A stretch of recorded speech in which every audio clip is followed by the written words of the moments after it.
गुजारो और खुश रहो। सत्संग कर लो, भजन कर लो, भगवान का चिंतन करते हुए पैसे भी कमाते रहो। कई लोग पैसे के चक्कर में इतना परेशान हो जाते हैं, वो पैसे के चक्कर में पत्नी से लड़ लिया, पैसे के चक्कर में बच्चों से लड़ लिया, पैसों के चक्कर में परेशान है और पैसा पैसा करके इतनी टेंशन हुई, डिप्रेशन में चले गए, आत्महत्या कर ली, मर गए। लो, ये समाधान है? इसलिए तुम्हें पैसा चाहिए था? अरे पैसा छोड़ो। गुरु जी की वीडियो को लाइक करें, शेयर करें, सब्सक्राइब करें। कमाओ, मैं बार बार दोहराऊंगा इस बात को, कमाओ, कर्म करो, पैसे खूब कमाओ, पर उस पैसे से अटैचमेंट ना रहे, लगाव ना रहे, है ना? खुश रहो, प्रसन्न रहो। मत देखो कि हमारे पड़ोसी के पास कितना है, ये देखो कि हमारे पास तो इतना है कि जितना हमारे पास है, आज बहुत लोगों के पास तो उतना भी नहीं है जितना ईश्वर ने आपके पास दे रखा है। जितना आपके पास है उतना भी नहीं है लोगों के पास। क्यों जी? मैया, आप लोगों ने जो साड़ी पहन रखी है, बताओ कितने की है? बोलो, हम सुन लेंगे। गुरु जी की वीडियो को लाइक करें, शेयर करें, सब्सक्राइब करें, कमेंट में राधे राधे लिखना ना भूलें। 10,000 की, 20,000 की, क्या 1 लाख की? बताओ मैया, आपकी साड़ी कितने की है? 600 की है? वो मैया की साड़ी 600 की। आप बताइए, आपकी साड़ी कितने की है? 500 की है? आपकी कितने की है? 1,000 की है? मैया, आपकी साड़ी कितने की है? अब देखो, आप लोगों ने 500 की साड़ी पहनी है, आप लोगों ने 1000 की साड़ी पहनी है, और यहां कुछ लोगों ने 200 रुपए की साड़ी भी पहनी है। लेकिन आपको आश्चर्य होगा ये जानकर कि आज भी भारत में ऐसे लोग हैं जो 200 की भी साड़ी नहीं पहनते, बल्कि जब आप उतार कर उन्हें देते हैं तो आपकी उतारन साड़ी वो पहनने को मजबूर हैं। वो तो 200 के भी नहीं खरीद पाते। उनसे आप लोग बहुत अच्छे हैं। ईश्वर ने आपको जहां रखा है ना, बहुत अच्छे हैं आप। गुरु जी की वीडियो को लाइक करें, आज भी भारत में ऐसे लोग हैं ना, जो आपके कपड़े जो आप उतार के रख देते हैं उसी को लोग पहन लेते हैं। बाजारों में ऐसी बाजारें भी होती हैं जहां पुराने कपड़े बिकते हैं। हाँ या ना? कम से कम आप तो 200 की साड़ी पहन लेती हो ना माँ। खुश रहा करो। देखो, दुखी रहने का तो फिर बहुत सारे रास्ते हैं। जिसे दुखी ही रहना है उसके लिए भी बहुत सारे रास्ते हैं। आदमी तो दुखी रहता कि हमारी पड़ोसन तो 5,000 की साड़ी पहन रही है, तो ये देखोगे तो दुखी रहोगे। और ये देख लोगे कि देखो, हमारे घर में जो काम वाली बाई है उसके पास तो, बेचारी के पास 200 रुपए भी नहीं। वो तो कैसे मेहनत करके अपना जीवन गुजार रही है। तुम्हें तो किसी के घर में झाड़ू पोंछा करने नहीं जाना पड़ता, उन लोगों को तो दूसरों के घर में झाड़ू पोंछा करने भी जाना पड़ता है। फिर भी आप रोती हो कि नहीं मिला और नहीं दिया। ईश्वर ने क्या नहीं दिया तुम्हें? खुश रहने के भी बहुत बहाने हो सकते हैं और दुखी रहने के भी बहुत बहाने हो सकते हैं। आपको कौन सा बहाना ढूंढना है, दुखी रहने का या सुखी रहने का? मेरी माँ, हर हाल में प्रसन्न रहो, यही तुम्हारी सबसे बड़ी अमीरी है। यही अमीरी है। खुश रहो, हर हाल में प्रसन्न रहो।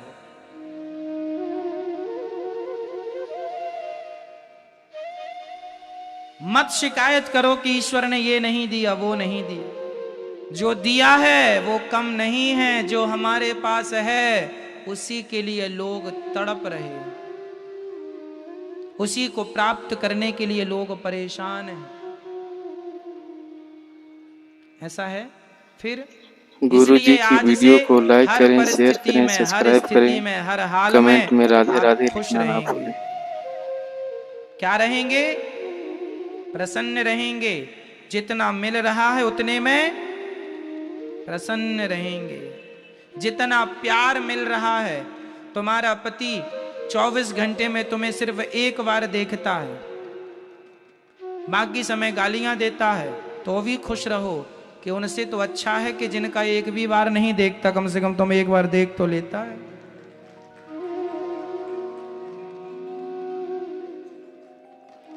हर जगह प्रसन्नता के बहाने खोजे जा सकते हैं, लेकिन हम लोग प्रसन्नता के बहाने ना खोजकर सदा नेगेटिविटी सोचते हैं, नकारात्मकता लेके आ जाते हैं। हम दुखी होने के बहाने ढूंढ लेते हैं।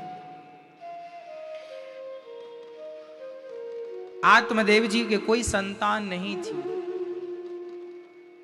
कोई कष्ट नहीं था, संतान नहीं थी। चलो माना कि ये कष्ट था, पड़ोसियों ने बड़ा परेशान किया, तुम्हारे बेटा नहीं है बेटा। ताने इतने मारे, आत्मदेव जी आत्महत्या करने जाने लग गए। संत जी ने एक फल दिया, पत्नी को खिलाना। धिक जीवितम प्रजाहीनम धिक ग्रहम च प्रजा विना धिक धनम चानपत्यस्य धिक कुलम संतति विना। कथम रोदसी विप्रत्वम काते चिंता वलीयसी वदत्वम सत्वरम मह्यम स्वस्य दुखस्य कारणम। एक संत ने पूछा कि बताइए आपके दुख का कारण क्या है। आत्मदेव जी ने कहा हमारे पुत्र नहीं है, यही हमारे दुख का कारण है। संत जी ने बहुत समझाया कि देखो बेटे के चक्कर में ना पड़ो, जिनके राजा सगर के 60,000 बेटे थे फिर भी उनको रोना पड़ा। रोना तो पड़ेगा। आप कहेंगे कि बेटा मिल जाए तो तुम्हारे भाग्य में रोना है, तो बेटा मिल जाएगा तो भी तुम्हें तुम्हारे भाग्य का रोना तो पड़ेगा। दशरथ जी के बेटे तो भगवान राम थे, फिर भी उनके भाग्य का उनको रोना तो पड़ा ही। तुम्हारे भाग्य का रोना तुम ही को रोना पड़ेगा और कोई नहीं रोएगा। दशरथ जी के बेटे कौन थे? मर्यादा पुरुषोत्तम भगवान श्री राम। लेकिन फिर भी उनके भाग्य का रोना, उन्हें रोना पड़ा, तड़प तड़प के प्राण निकले हैं।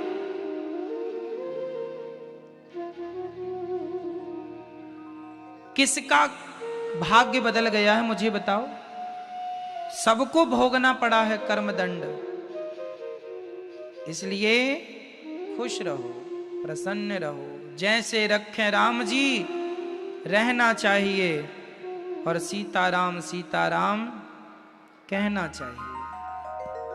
लिखा किस्मत में मिटता नहीं मिटाने से, समय को काट लो भैया किसी बहाने से। समय को काट लो बस, जो लिखा है भोगना पड़ेगा।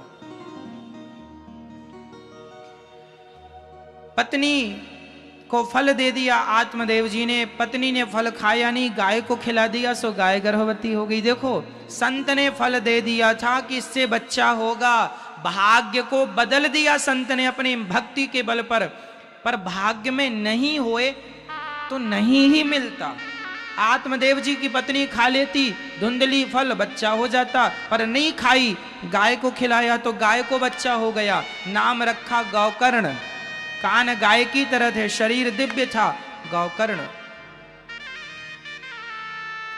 धुंधली के बहन को बेटा हुआ, उस बच्चे को पैसे से खरीद लिया धुंधली ने और उसका नाम रखा धुंधकारी। जब दोनों बड़े हुए तो यत काले न तऊ जातऊ तरुणऊ तनया बुभऊ गौकर्णः पंडितो ज्ञानी धुंधकारी महाखलः। धुंधकारी महान दुष्ट, गौकर्ण जी बड़े ज्ञानी। धुंधकारी इतना बिगड़ गया, शराब पीने लगा, सुरा सुंदरी का सेवन करने लगा। अंत में पिताजी को लाठियां बरसाने लगा कि चलो पैसे दो, चलो पैसे दो, चलो पैसे दो। पिताजी ने कहा कहां से पैसे लाएं, कहां से पैसे लाएं?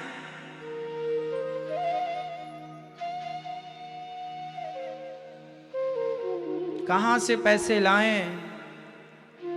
खूब मारा धुंधकारी ने आत्मदेव जी को। आत्मदेव जी रोने लगे, विधाता बेटा नहीं था तो भी रोना पड़ा, और आज बेटा मिल गया तो भी रोना पड़ रहा है कि बेटा क्यों मिल गया ऐसा दुष्ट।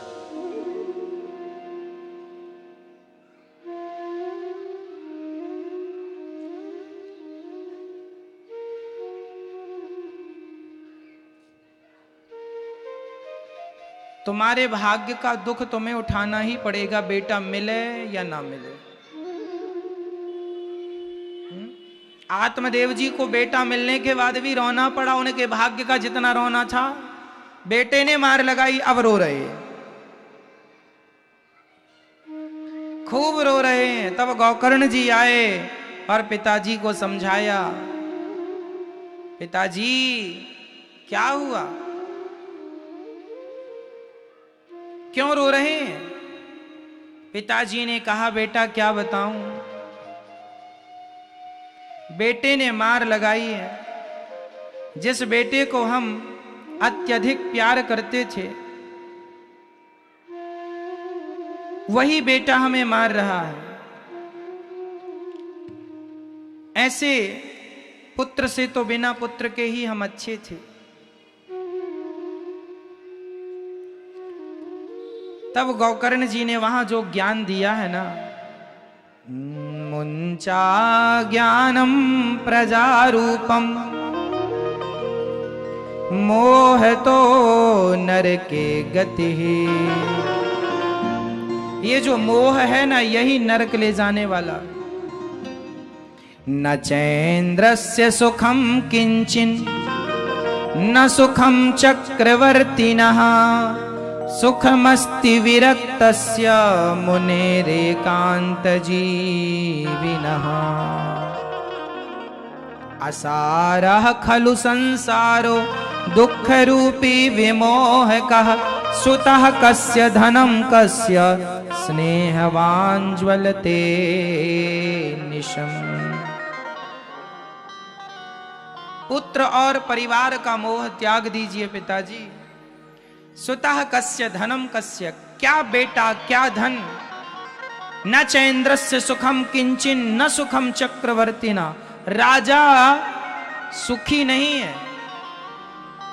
यहां पर एक सुंदर सी बात संत जन गाते,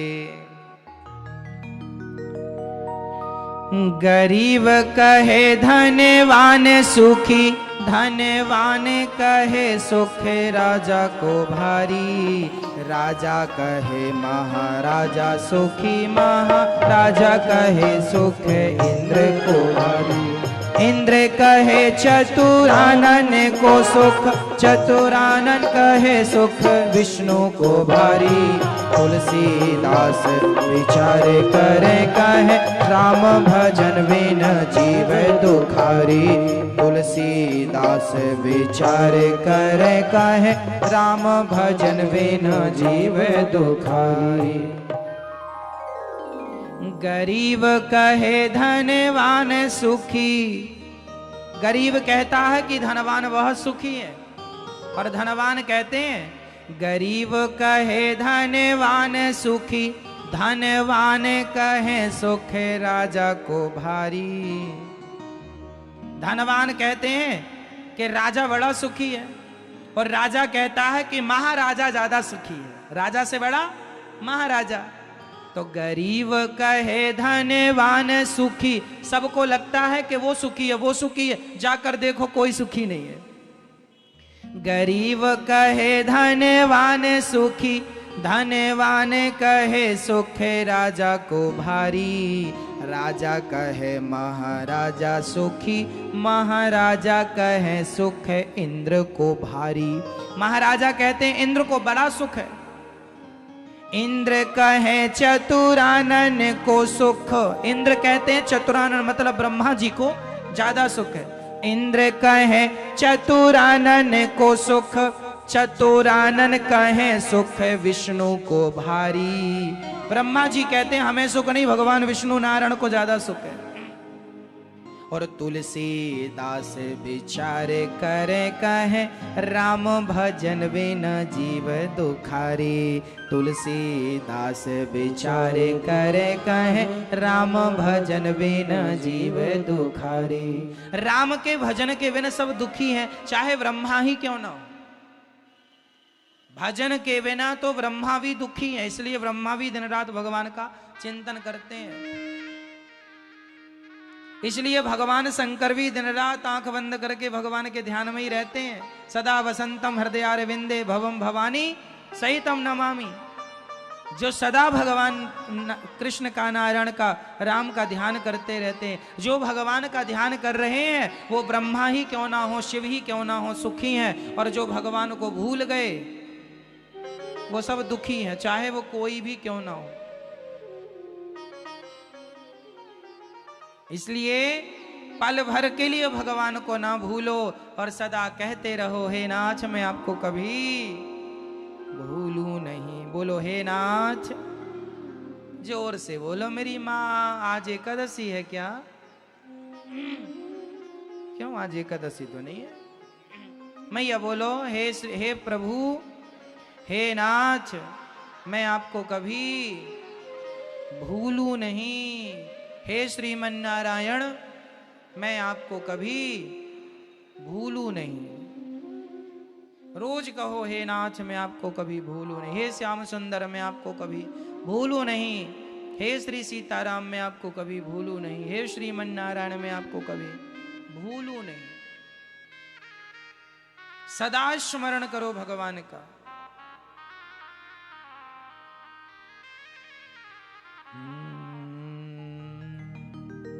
देहे स्थिमांसे रुधिरेभिमतिं त्यजत्वं जायासुतादिषु सदा ममतां विमुञ्च पश्यानिशं जगदिदं क्षणभङ्गनिष्ठं वैराग्यरागरसिको भवभक्तिनिष्ठः। ये शरीर हमारा काहे का बना है? हमारे शरीर में हड्डी का स्ट्रक्चर है, उसमें फिर भगवान ने सप्त धातुएं, नस, मांस इत्यादि, उसके ऊपर भगवान ने पुट्टी करके पेंट कर दिया। कोई सफेद कलर पोत दिया, कोई ब्लैक कलर कर दिया। तो ये है शरीर, है ना। आप कितने भी क्रीम पाउडर पोतो, जो कलर ईश्वर ने किया वही रहेगा, है मैया जी। इसलिए भगवान ने काला बनाया है तो खुश रहा करो, क्योंकि काला रंग किसका है? हमारे बिहारी जी भी काले हैं, तो बिहारी जी ने आपको अपने हिसाब का बना दिया। खुश रहो, हम बिहारी जी के रंग के हैं। काले आदमी को भी खुश रहना चाहिए। कोई पूछो तुम तो काले हो, नहीं जी काले नहीं है, बिहारी जी के रंग के हैं हम। हमारे जगन्नाथ जी भी ऐसे ही हैं, है ना। हमारे द्वारिकाधीश जी भी ऐसे हैं और हमारे विठलनाथ जी भी ऐसे हैं काले। तो हम तो भगवान के रंग के हैं, इसलिए हमें तुम कुछ भी कहो पर हमारा रंग तो कृष्ण रंग है। कौन सा रंग है आपका? कृष्ण रंग। कौन सा रंग? कृष्ण रंग। और कोई गोरा है तो आप गोरे हैं, कोई बात नहीं, कर्पूर गौरम, आप गोरे अच्छे हैं। आप काले हैं तो काले भी अच्छे हैं, गोरे हैं तो गोरे भी अच्छे। परमात्मा के पास जो कलर उस समय उपलब्ध था वो पोत दिया, बात खत्म। ब्लैक हाथ में आया, ब्लैक कर दिया, सफेद आया, सफेद कर दिया। तो रंग तो ईश्वर ने भरे हैं, तो हमें उनके रंग में प्रसन्न। अब कई लोग अपने से रंग पोतते रहते हैं, हम गोरे हो जाएं, और जबरदस्ती पाउडर लगाए लगाए कई बार तो इतना ज्यादा पाउडर लगा लेते हैं लोग के दिखता है पूरा ऊपर पाउडर ही पाउडर। तो जैसे बनाए भगवान वैसी रहो। पुताई करो तो फिर ऐसी करो कि अच्छी रहे। कई बार माताएं लिपस्टिक लगाती हैं तो दांत भी लाल हो जाते हैं लगाया था, यहां पर लग गए दांत पर, दांत लाल लाल लाल लाल। एक मैया ही हंस रही थी, हमने देखा मैया ने तो पान भी नहीं खाया, लेकिन दांत लाल कैसे हैं? ध्यान से देखा तो ये वाला अंदर लग गया है तो अपने से कुछ भी करेंगे तो ऐसे ही होगा। नॉर्मल करें तो भी समझ में आए, जरूरत से ज्यादा ही पोत लेते हैं कई लोग। उन्हें ये भी पता नहीं कितना पोतना है।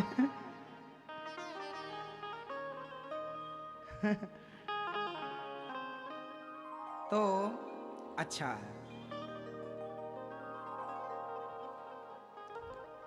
जैसे में तुम्हें खुशी मिले वैसा करो, कोई बात नहीं। पोताई से खुशी मिल रही है, पोत लो, खुश रहो बस, ही करते रहो बस। मैं ये बोलो ही ऐसी करो बस, ऐसे खुश रहा करो, कोई फर्क नहीं पड़ता कि आपने कितनी पुताई की है, बस खुश रहो। जैसे में खुशी मिले वैसा करो।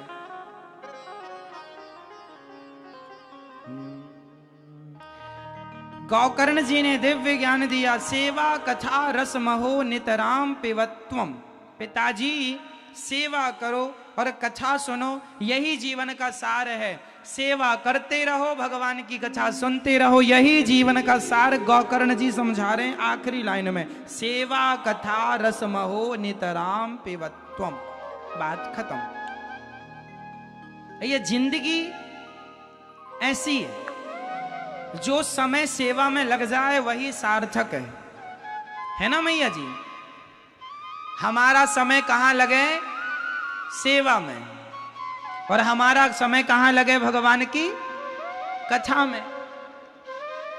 हम कथा करें, कथा सुने। आप लोग रोज कथा सुनते हो कि नहीं? रोज नहीं सुनते? मैया आप रोज नहीं सुनती हो कथा? सुनती हो ना? जो रोज नहीं सुनते ना, उनको भी चाहिए कि 10 मिनट का ही समय निकालो पर सुना करो। गोस्वामी जी लिख रहे हैं, एक घड़ी आधे की पुनियाद, तुलसी चर्चा राम की हरहि कोटि अपराध। जो हम दिन भर में पाप कर लेते हैं, वो 10-20 मिनट कथा सुन लो भगवान की, उस कथा से ही वो पाप नष्ट हो जाएंगे। ये सत्संग की महिमा बताइए शास्त्रों में। तात स्वर्ग अपवर्ग सुख धैर्य तुला एक अंग, तूल नताही सकल मिली जो सुख लव सत्संग। सत्संग की आप टीवी पर कंटिन्यू नहीं सुन पाते, कोई बात नहीं, आप अपने मोबाइल पर सुन लिया करो। मोबाइल पर यूट्यूब पर अनिरुद्धाचार्य जी डालो, 42 लाख लोग जुड़े हैं यूट्यूब पर। चैनल को सब्सक्राइब कर लीजिएगा आप भी, तो आप भी उस परिवार के अभिन्न हिस्से बन जाएंगे, अंग बन जाएंगे।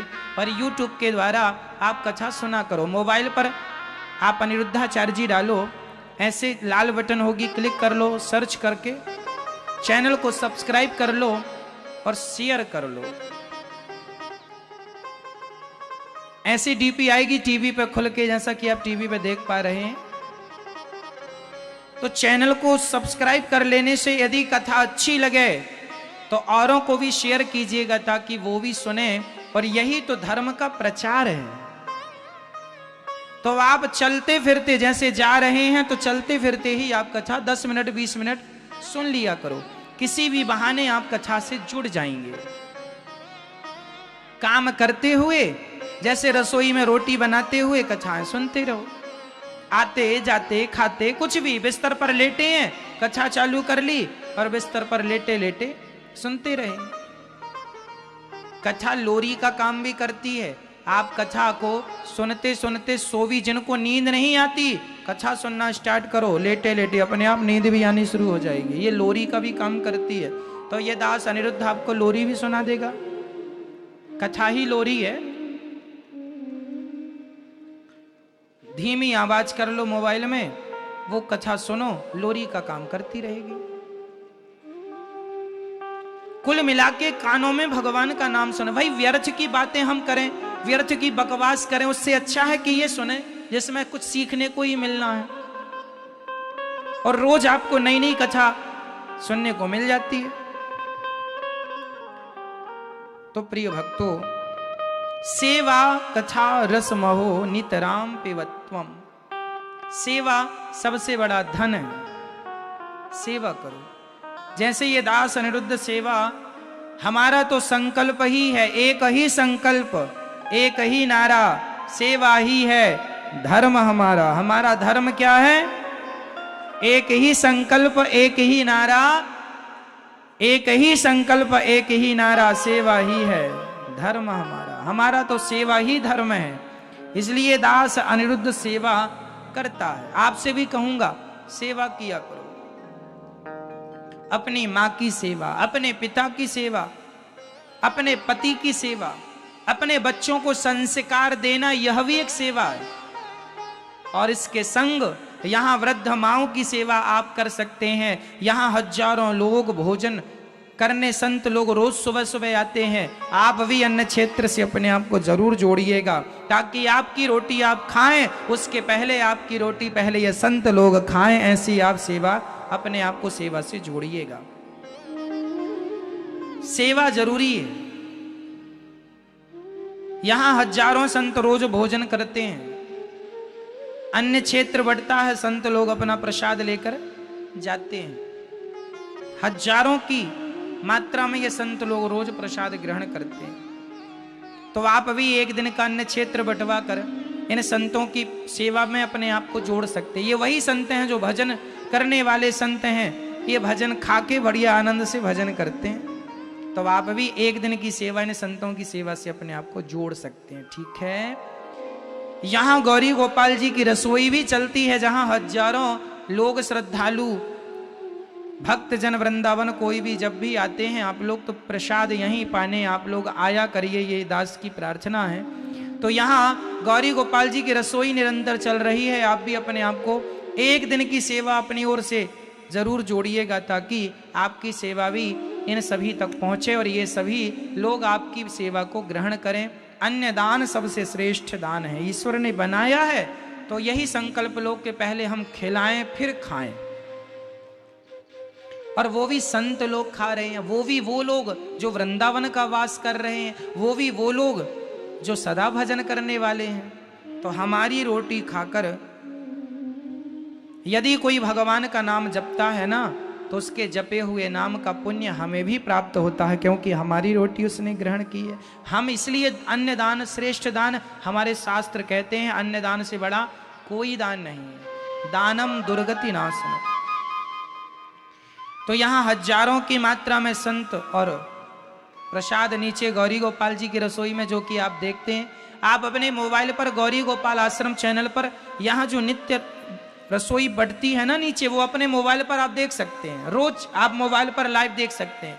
आप अपने मोबाइल पर गौरी गोपाल आश्रम डालिए यूट्यूब पर, तो आप इस चैनल से भी जुड़ जाएंगे। तो यहाँ पर ये आपको गौरी गोपाल आश्रम मोबाइल पर ऐसे ही डालेंगे यूट्यूब पर, ये सब्सक्राइब कर लेंगे चैनल को, तो आप इन सेवाओं का लाभ अपनी आंखों से कर सकते हैं। यहाँ लाइव प्रसारण होता है। फेसबुक पेज को भी आप फॉलो कर लीजिए, ताकि आप इस पेज से भी जुड़ के अपने आप को किसी भी प्रकार से, सोशल मीडिया का जमाना है तो हम लोग उससे जुड़ें और उससे कुछ अच्छी चीज सीखने को मिल रही है तो सीख लें। तो ये सेवाएं, यहाँ जो अन्य क्षेत्र बढ़ता है गौरी गोपाल जी की रसोई का, सवेरे संतों की सेवा, वो भी गौरी गोपाल आश्रम चैनल पर लाइव चलता है। आप देख सकते हैं अपने मोबाइल पर। दिन रात जो यहाँ दिन भर भोजन चलता है, वो आप गौरी गोपाल प्लेटफॉर्म पर देख सकते हैं चैनल पर। यहाँ वृद्ध माएँ रहती हैं, वो माएँ जिनके अपनों ने सताया है, दुत्कार दिया है, वो वृद्ध माँ यहाँ रहती हैं।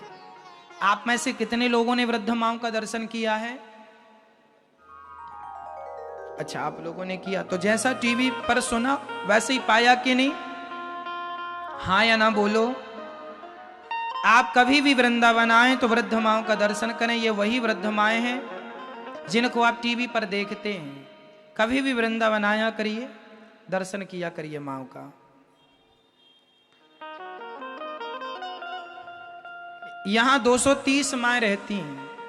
आप भी इन माओं के लिए अपना सहयोग भेज सकते हैं।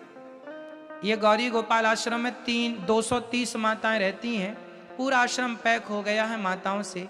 अब बड़ा आश्रम बनाने की ज़रूरत इसलिए है क्योंकि माएँ रोज कोई ना कोई आ जाती हैं और आश्रम में अब जगह है नहीं, तो हमने किराए से आश्रम ले रखा है एक, वो भी लगभग पैक हो गया है।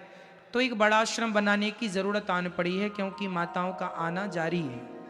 तो आप भी एक कमरा बनवा के माताओं को समर्पित कर सकते हैं यदि ईश्वर ने इस योग बनाया है तो, ताकि आपकी माता के नाम का, पिता के नाम का, आपके नाम का, आपके बच्चों के नाम से वहां कोई मां रहे और आपके सहयोग में उसको छाया मिले आपकी, और वो माता आशीर्वाद आप तक पहुंचाएं। ये शरीर है, इससे चाहे पाप कर लो चाहे पुण्य कर लो, इससे पाप भी होता है, क्यों, और इससे पुण्य भी होता है। अब क्या करना है, मर्जी हम सबकी है। तो आप एक कमरा बनवाने के लायक हैं तो आप बनवा सकते हैं। एक सामान्य रूम भी बनवा सकते हैं जहां माओ को आप कमरा बनवाने का सहयोग कर सकते हैं। एक छत डलवा सकते हैं आप, ताकि आपकी छांव में ये माएं अपना जीवन गुजारें। ये छाया दान है। पहले के लोग धर्मशाला बनवाते थे कि हमारी धर्मशाला में कोई भक्त रुकेंगे, अन्न खाएंगे तो हमें उसका लाभ होगा। ये भी एक प्रकार की एक धर्मशाला है जो माओ की सेवा में नियुक्त है। एक बहुत जल्दी ऐसी धर्मशाला भी बनेगी जहां वृंदावन जो आप लोग आते हैं तो आप लोगों को यहाँ रुकने की व्यवस्था भी यहाँ आपको प्राप्त हो जाए। अभी नहीं हो पाती क्योंकि अभी माताओं से आश्रम पैक है। बहुत जल्दी 1 साल के अंदर आपको ये सुविधा भी प्राप्त होने लग जाएगी। कोई भी वृंदावन फिर आप आया करें तो यहीं रुकने की, खाने की सब व्यवस्था फिर यहीं हो जाएंगी। बहुत जल्दी इसमें हम काम करना शुरू कर रहे हैं। बहुत जल्दी मतलब 1 साल के अंदर ही आपको साकार रूप में दिखने लग जाएगा। तो आप भी ये धर्मशालाओं में अपना सहयोग इन माओं के लिए भेज सकते हैं। एक माँ को आप गोद लेकर जीवन भर रोटी देने का संकल्प जरूर कीजिएगा, ताकि आप भी इन वृद्ध माओं की सेवा में अपनी एक रोटी पहुंचा सकें और आपकी रोटी खाकर ये माएं भगवान का भजन करें।